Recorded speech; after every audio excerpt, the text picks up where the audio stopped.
நடித்த கொடி திரைப்படம் வரும் தீபாவளி திருநாளில் வெளியாகும் என அறிவிப்பு ஏற்கனவே வெளியிடப்பட்டுள்ளது. தனுஷின் 31வது படமான இந்த படத்தின் பாடல்கள் வெளியாகும் தேதி குறித்த அறிவிப்பை தனுஷ் தனது சமூக வலைதளங்களில் அறிவித்துள்ளார். அக்டோபர் 5ஆம் தேதி இப்படத்தின் பாடல்கள் வெளியாக உள்ளதாக அவர் அறிவித்துள்ளார்.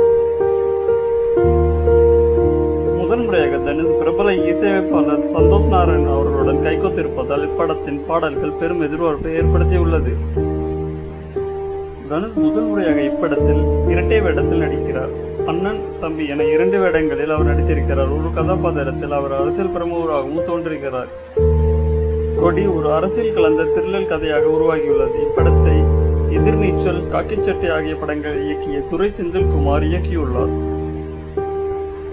கொடி படத்தில் 2 கதாநாயகிகள் திரிசா, அனுபவம் ஆகியோர் நடித்துள்ளனர். முதல் முறையாக திரிசா வில்லியாகவும் நடித்துள்ளார். முதல் முறையாக தனுஷும் திரிசாவும் இப்படத்தில் இணைந்துள்ளனர்.